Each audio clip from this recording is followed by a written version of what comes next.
now proceed to recognize the first member to ask questions, Senior Deputy Minority Leader Edgar Arice.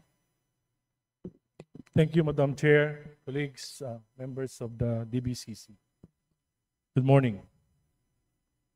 Before moving forward to the 2026 national budget, I think it will be beneficial if we learn from the past. So may I just ask some clarificatory questions? In the 2025 budget, during the bicameral conference committee, an unprecedented portion of the general appropriations bill, which is 373 billion, to be specific about it, was cut and diverted to other items, either augmenting existing items or funding new ones. The items completely defunded were placed in the unprogrammed funds. Were you aware of this? Huge cuts in the GAB? I ask because such a magnitude of deduction and diversion significantly undermines the development plan that the National Expenditure Program sought to fund.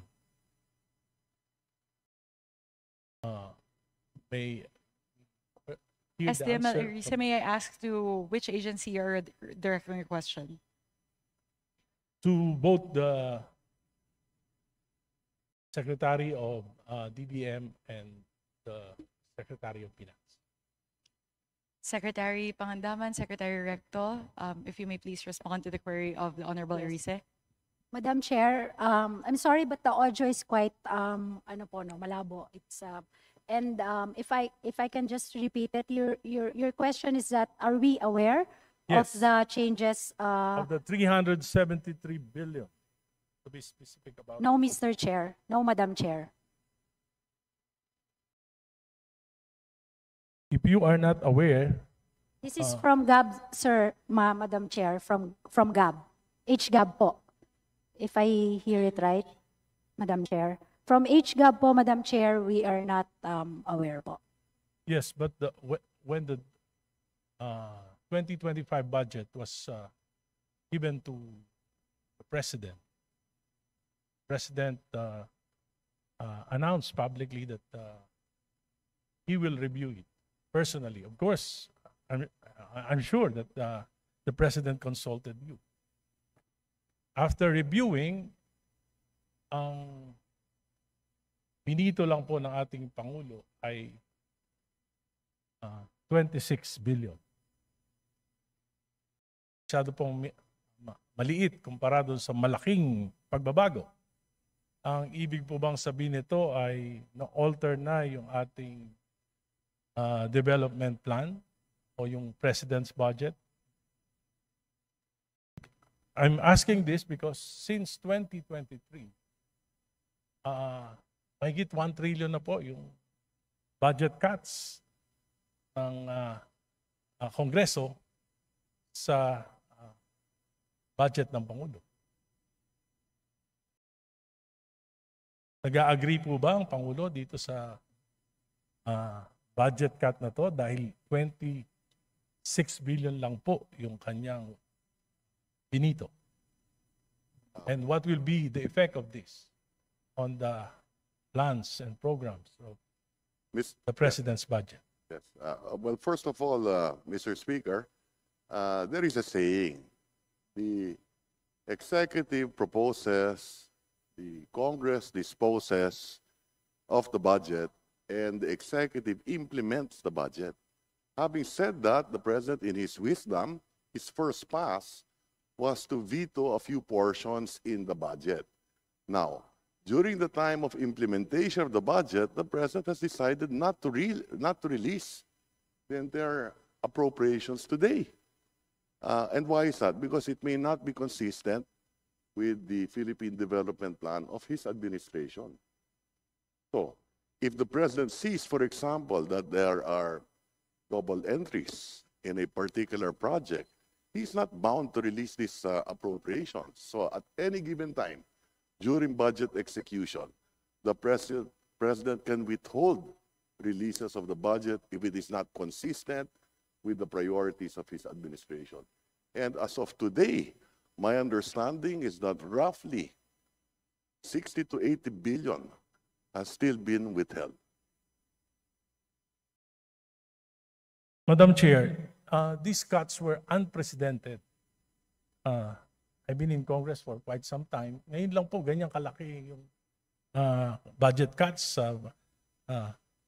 Nag-explain po ba ang Kongreso kung ano ang dahilan? Bakit mayroong ganito kalaking pagbabawas? I'm sorry, can you repeat the question, please? These budget cuts, the biggest, 3 years, 200 plus billion in 2023, 400 billion plus in 2024, and for 2025, 300 billion. Yes, just to correct. This is unprecedented. Yes. I've been in Congress for quite some time. Well, this is my 13th year in Congress. Wala pong ganyang nangyayari. Mr. Speaker. Na binabawasan ng ganyang kalaki yung President's budget. Ano po kaya ang dahilan nito? Mr. Speaker, my understanding is that these are not budget cuts, but realignments done by Congress, by both the House and the Senate. Yes, but this is budget cuts as far as the President's programs, development programs. That's correct. So, And ano po kaya ang dahilan? Ano po ang binigay na dahilan ng Kongreso kung bakit? ang mga At kasagot- makikita po natin na karamihan po na ito ay nangyayari during the BICAM. Yes. Ang mga kasagot, Nawa po walang visa po yung matagal na pinag-aralan ng mga departamento at binibigay po yung completely to the BICAM yung yes. desisyon para sa mga programa na matagal ng plenano ng ating Pangulo. Ang makakasagot po niyan ay ang Kongreso, hindi ang executive. But have you not asked, Mr. Secretary? Sa LEDAC po, meron po tayong LEDAC, Legislative Executive Development. Meron po ba tayong Well, the fact, pag-uusap yes. tungkol po dito? the fact is, Mr. Speaker, is that the President today has withheld some appropriations passed by Congress. And these are realignments because they are not consistent with the Philippine Development Plan or the priorities of his administration. Opo, pero ito po ay nakakabalang sa programa ng ating Pangulo. Gusto nating matulungan ng ating Pangulo, dapat siguro po ay sinisiguro natin talaga na yung kanyang mga priorities ay mapopondohan at hindi po yung priorities ng iba. That is correct. At yan ang panawagan ng ating At Pangulo. kayo po Yes. ang DBM at ang Secretary of Finance at ang Department of Development siguro po ang dapat na manguna. Dahil natatandaan ko po yung mga Pangulo, pag binabago yung kanilang budget, talagang hindi sila pumapayag. Kahit magkaroon ng re-enacted budget, kahit na ma-delay yung approval, tatandaan ko po during the time of President Gloria, halos wala pong napapasa na budget on time dahil dito sa mga ganitong pagbabago sa President's budget. Ngayon po, unprecedented for 3 years, biggest budget cuts. Kaya 1 trillion pesos. Imagine, SDM gaano po kalaki yung Erice, 1 trillion pesos. just wanted to, may I request you to wrap up? One more question before we move to the next member. Marami pa po akong questions, siguro po in the next round, but meron lang po isang bagay na kailangan po natin sigurong tanong. This is a policy question. Ban on transfer of appropriations, Section 25, Article 6, Section 26 of GAA, amending specific substantive laws and a number of legislations, Syntax, Reform Act, Train Law, Universal Healthcare, and a number of jurisprudence were violated by the reduction of complete defunding of budget or complete defunding of budgets of certain programs. If you knew this, you could have raised them before the legislator to stop the budget cuts. Are you also aware that some budget insertions that increase the earmark funds of certain programs and projects of departments and agencies in the special account in the general fund may have resulted in the GAA 2025 breaching the net Mas malaki po yung inaprubahan na GAA kaysa National Expenditure Program. This is unconstitutional. Article 6, Section 25(1). Can you comment on this? Ang karamihan ng katanungan po ninyo ay masasagot ng Kongreso at hindi ng Executive. Dahil karamihan nito ay nanggaling sa BICAM at hindi naman kasamang Executive sa BICAM. But before the President should sign the GAA, siguro po dapat malaman niya kung talagang unconstitutional yung kanyang pipirmahan. Kung ito po ay sumobra, yung GAA po ay sumobra dun sa pernisinta ng executive na National Expenditure Program, ay dapat siguro po bago na pirmahan ng Pangulo ay napag-aralang mabuti ito. From what I know, the President vetoed a portion of the budget and which reduced the General Appropriations Act. He vetoed several items in Mr. Secretary on the Department of Public Works and Highways. Dahil ito po ay maaring lumaki dun sa budget ng DepEd. Meron pong constitutional question dito. Pero po ang tinatanong natin ngayon, are you aware kung talaga bang yung ating GAA ay sumobra sa halaga ng ipresenta ng Executive Department ng National Expenditures Program? We are not aware, Mr. Speaker. Maybe we can go back on this later because there were figures presented by one of our members during a privileged speech that shows that the GAA is bigger than the NEP. Thank you, Mr. Speaker. Thank you very much, SDML Erice. We'll now move to the next member to ask questions, the Honorable Toby Chanco from the Independent Bloc. Yes, Madam Chair. The highlight of the President's SONA was nung sinabi na mahiya naman kayo, initiative, errata for the boys SOP. So ang initiative at errata ay nanggagaling po yan sa Kongreso. Kaya nga medyo nahirapan si Sec Ralph na sagutin kung paano nabawasan yung iba dahil talagang Kongreso po may alam yan. At dalawang pagkakataon po yan, sa BICAM at sa small committee. So I would like to ask the Chair to furnish all of the members the signed report of the small committee for 2025. Bakit gumagalaw yung oras ko? Hindi naman kasama yung sagot.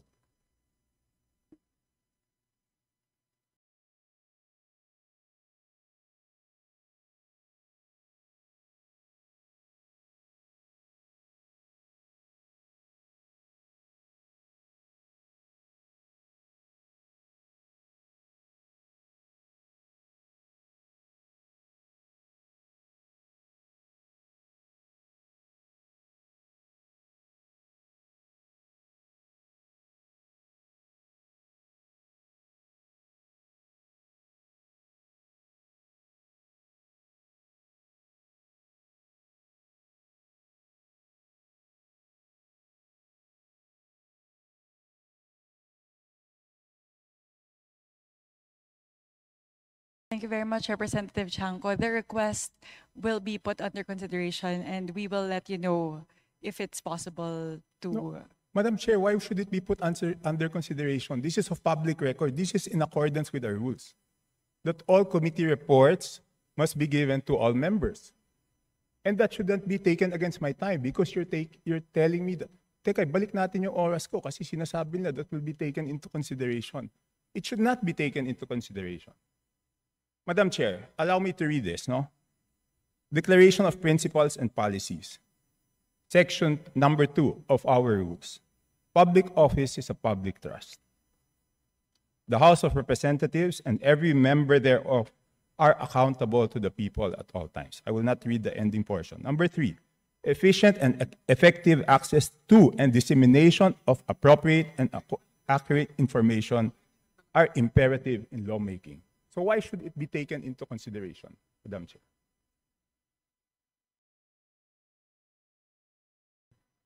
This representation was not the appropriations chair at the time. So the person who's covering the jurisdiction of that particular document, that is a document within the purview of the 19th Congress. Given that we've now crossed over to the 20th Congress, we would need to consider that request. Madam Chair, that's not acceptable. This is public records. Pareho pa naman yung COMSEC natin. At yan dapat linalagay sa archives. Do I have to read the rules again regarding archives of all documents? So may ang daming violation, Madam Chair. Walang record, hindi binigay. Ngayon, it's not readily available. Walang record sa archives. Ano to, sikreto? Again, this representation was No, not the let's ask the appropriations committee chair. chair. Let's ask at the the time. committee secretary, where are the signed records of the 2025 small committee report?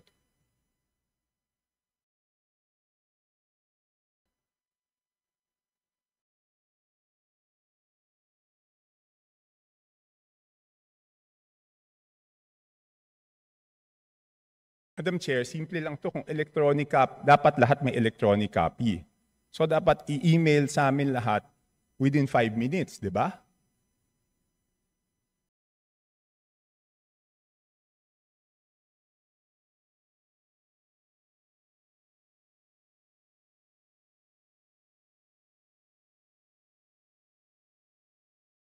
Meeting suspended.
Meeting is resumed.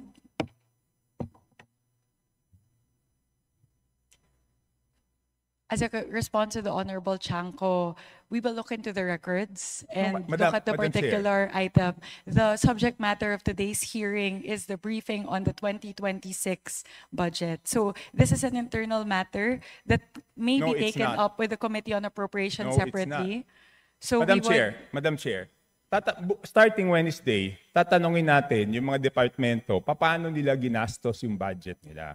Paano natin sila tatanungin kung paano nila ginastos yung budget nila kung hindi natin alam paano sila nabawasan at paano sila nadagdagan. We So will be able to scrutinize the performance of the different agencies as well as the utilization of the different line items based on the 2025 performance. No. So this does not preclude us from doing that scrutiny. Meron ba o wala? We would Mer- have to look into the records. How May can- I ask exactly what you are asking for? The small committee report of the 2025 budget that has just asked the COMSEC kung meron o wala. Kung meron, why was it not filed sa archives based on our rules 15 days after? So meron ba o wala? Simple. Kung meron, bakit hindi na-file sa archives? Kung wala, I will let you proceed, Madam Chair. I will not hold this budget hostage. Gusto ko lang malaman, meron o wala. The HGAB itself, the output of the small committee is already embedded into the HGAB itself. So that's the report. That's the output of the small It's committee. not the report, Madam Chair. Based on our rules, each committee must come out with a report. No committee is exempted from coming out with a committee report.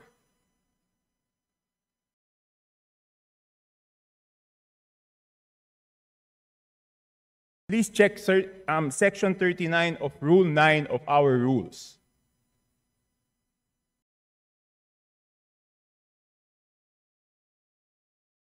Kasi di ba kung meron, ang dali-dali naman, di ba kawala?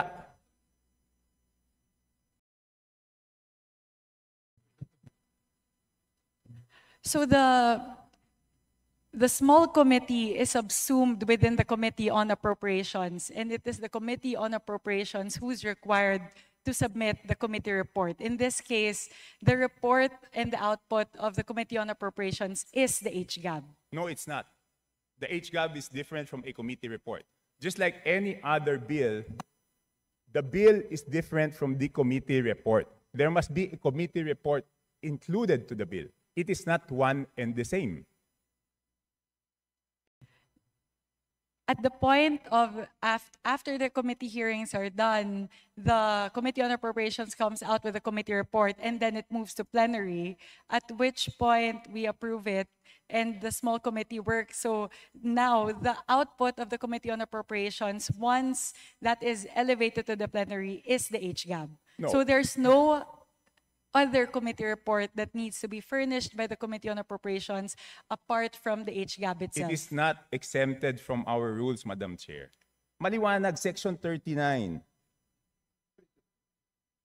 Gusto niyo basahin niyo? Okay. I will ask the committee secretariat, how many meetings were held? There were 2 meetings. 2 meetings. Did you follow, nasaan yung minutes ng meeting?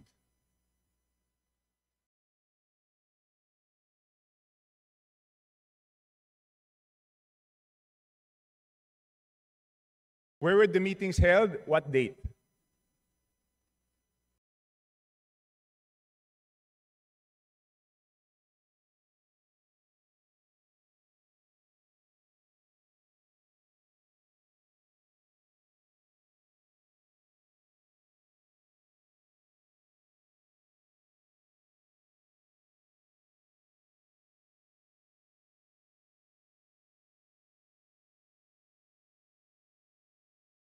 Madam Chair, I can read Section 39 of our rules to make it clear that the committee report is different from the HGAB, but I don't want it to take up my time.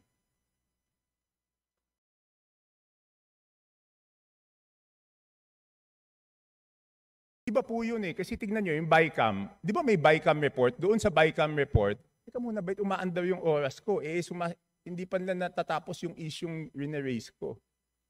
Doon sa BICAM report, nakasulat, okay, yung BICAM report, pinipintasan natin. Pero yung BICAM report, may nakasulat doon kung alin yung nabawasan, alin yung nagdagdagan.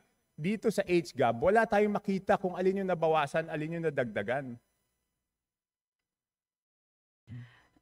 With the indulgence of Representative Chanco, so the COMSEC is currently looking into the specific request as well as the level of detail that you are requesting. No, within 5 minutes, I need the committee report. If we may please move on to the other questions Yes, while but- they're working on Yes, this. I will. But if within 5 minutes wala yan, ibig sabihin wala yan, ngayon palang gagawa yan. Ang gusto natin na committee report is the same as the BICAM. Okay? The same as the BICAM.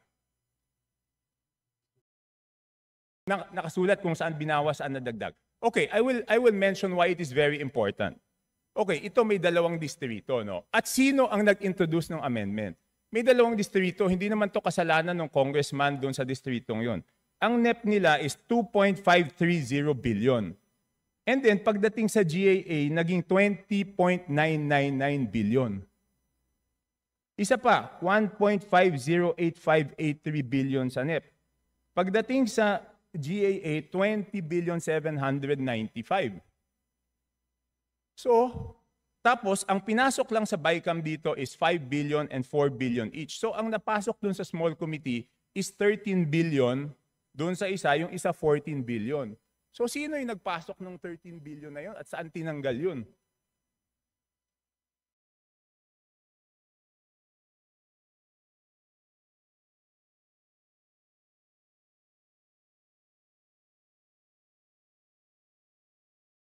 So again, the small committee is subsumed within the Committee on Appropriations, and it is not required to render a No, no, no, separate no, I committee didn't- report. The rule that you are citing, Honorable Chanco, pertain to standing committees.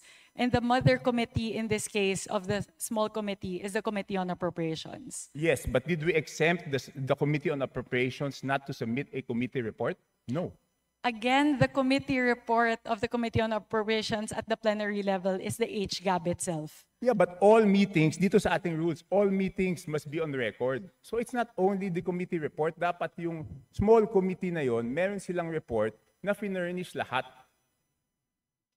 Again, if with the indulgence of the Honorable Chanco, the COMSEC is looking into the request, if we may move to the next question. Okay, I will move to the next question. Thank so, you very mukhang much. wala talaga. Signed committee report showing ano yung binawa, saan napunta. Okay. So it's only now, Madam Chair, that you found out that there is no small committee report?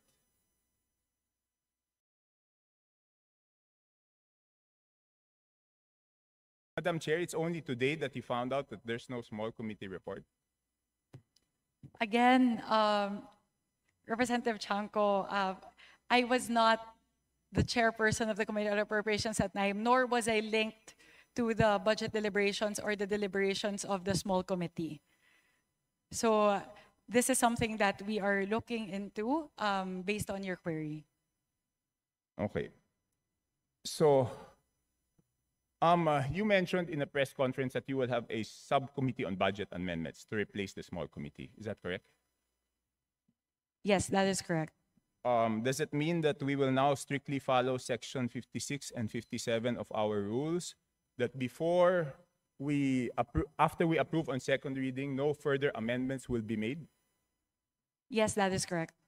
So, lahat ng individual amendments will be tackled before approval on second reading? All amendments of institutional nature will all be included in the version of the bill that will be approved on second reading. No, not institutional. I'm referring to committee and individual amendments.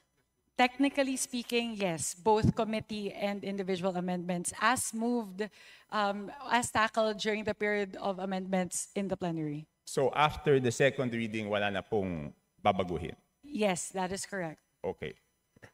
Sumunod, sino po ang mga miyembro ng small committee at paano sila pinili? As of now, it's an ongoing discussion. It will not be small. The It's actually subcommittee on the- budget amendments. Yes. So we are looking into representatives nominated by each of the political parties, plus the party list coalition, plus members of the minority. So we are looking at least 10 members. So discussions are still ongoing, so I'm unable to say definitively how many the members are and who the members are. So sinabi niyo po, political parties, majority, minority. That is correct. Bakit wala pong representative ang independents?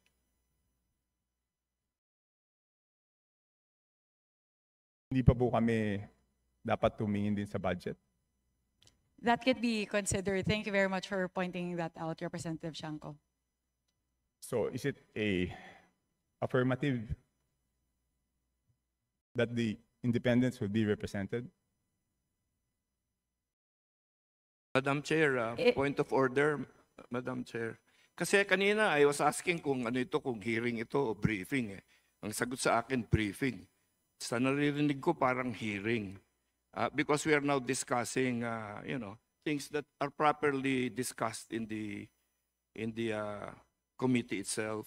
So, with apologies to my friend Congressman Chanco, baka maybe that can be discussed in a formal APRO meeting kasi we have our resource persons here that probably are wondering why they are listening to all of this. And so that also the briefing can proceed, Your Honor. Yes, to my friend, of course, the respected Honorable Puno. But on Wednesday, we will ask them how they spent their funds. So I think we also should know whether they were deducted funds or added funds before we ask them how they.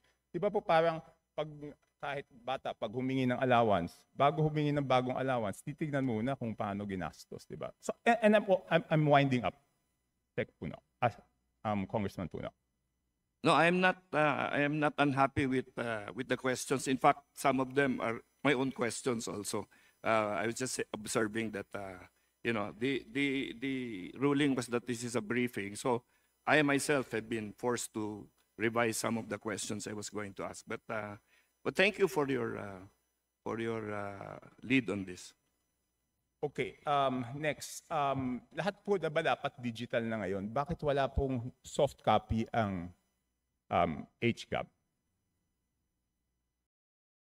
Wala pa pong HGAB Hindi. for Ibig sabihin fiscal year yung 2025 HGAB, wala pong soft copy yan.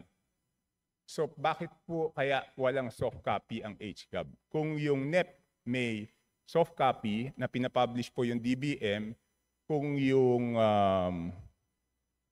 GAA na papublish po may soft copy, bakit po kaya walang soft copy yung HGAB at sigurado po ba tayo na magkakaroon ng soft copy ang HGAB ngayong 2026 budget?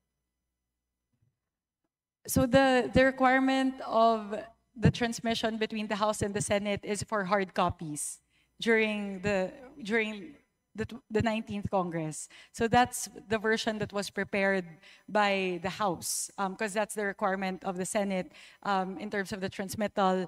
Now, though, we are changing that, and we are now moving more towards a digital format, which will render to the members of the House. Okay, yun lang po. So you commit that doon sa 2026 budget, meron na pong soft copy Yes, we commit. ng after third reading. Yes, we commit. Okay. So thank you po. 3 minutes na lang po, tapos na yung 5 minutes. So dapat matanggap na namin yung email ng small committee report, Madam Chair. Again, we will revert back to you on that, Honorable Chanco. Again, the committee secretariat is looking into that. This is something that we can discuss internally. It's an internal matter of the Committee on Appropriations. So I would also not want that to hinder all of the other members to ask their questions pertaining to the 2026 fiscal year budget. So if we can get back to you on that. Again, I can also ask the COMSEC to sit down and tackle the request, which we will put under consideration. No, Madam Chair, I don't need to sit down with the COMSEC. I am just requesting that each and every member of the House be given the copy of the small committee report wherein makikita po kung saan po nagbawas ng kasi walang madadagdag kung walang binawas. So yun lang po ang hinihingi ko, pakita lang kung saan binawas at saan dinagdag. Yun lang ang hinihingi ko. And hindi naman po pwede ngayon lang yan gagawin kasi ano yan public record yan And I'm sorry to disagree, but public funds is not an internal matter. Di ba kaya nga natin ginawang transparent to because it's not internal. Pag nagtanong tayo tungkol sa pera ng taong bayan, every question is valid and every question is a public matter. It is not an internal matter dahil pera po ito ng taong bayan. The procedural point is what's considered as an internal matter. Again, we maintain that the output of the small committee is included in the HGAB. Hindi po. Pero nakasulat po ba sa HGAB kung saan binawas at saan dinagdag? Yun na lang po tatanungin ko, Madam Chair. Pwede pong silipin yung difference ng GAB as filed versus HGAB. Pero dun po sa mismong forma na HGAB, hindi po nakalagay yung mga delta doon. But if you would really want that, to look into the differences, you can compare HGAB as filed for first reading vis-a-vis what's what's transmitted in the Senate. Madam Chair, 7,000 pages po yun. Paano ko naman babasahin yun? Doon nga sa BICAM, di ba ang ginawa nila, sinamarize nila at sinabi po nila kung ano yung binawas at ano yung dinagdag. So bakit hindi po natin magawa yun? Di ba 7,000 pages, babasahin natin isa-isa tapos hahanapin natin alin yung tumaas, alin yung bumaba. Sa BICAM po, ang ginagawa po nila, sinasummarize, nakasulat po doon. And ang balita ko sa Senate, gagawin nila is aalamin kung sino yung nag-introduce ng bawas at sino yung nag-introduce ng dagdag. And I hope the same will be done in the House, Madam Chair. Noted on that. We will take that into consideration as we move forward with the reforms for the budget deliberations for the 20th Congress. Last question, Madam Chair. What will be the participation of the civil service, the CSOs, the NGOs, and the POs doon sa ano? I will revert back to, I will respond to this question, but this would be the last question with the indulgence of Honorable Chanco. So they will be engaged as non-voting observers in all of the committee hearings. So they have full access to committee hearings and essentially all the deliberations of the Committee on Appropriations as well as the plenary deliberations. And we also have a People's Budget Review wherein that's a day where they can present all of their suggestions and their queries with regard to the 2026 budget. Madam, bakit pag ako nagsasalita, pati yung sagot ng chairman, tumatakbo yung oras ko? This is an extension na po. Yeah, a while ago, the countdown was in accordance to the length of your questions lang po. Yes, Congressman Erice was given 3.49 minutes extension. I was stopped at 2 minutes. So last question po. So any CSO, any NGO, any PO who wants to join and volunteers to join will be welcome. Kahit sino po. Wala tayong pipiliin. Again, last question na po talaga. I will revert back to this because it's public knowledge already. The accreditation guidelines for CSOs who would want to engage in the budget process has been publicized by the task force, by the Office of the Secretary General. So all interested parties who would want to apply may go through that accreditation process. My apologies, Representative Chanco. This is the last question. The COMSEC may also now furnish you with the accreditation guidelines. Yeah, okay. So that's my last question, but I just want to manifest 5 minutes has passed and the small committee report has not been sent to any of the members. That's on record, Madam Chair. Thank you, Representative Chanco.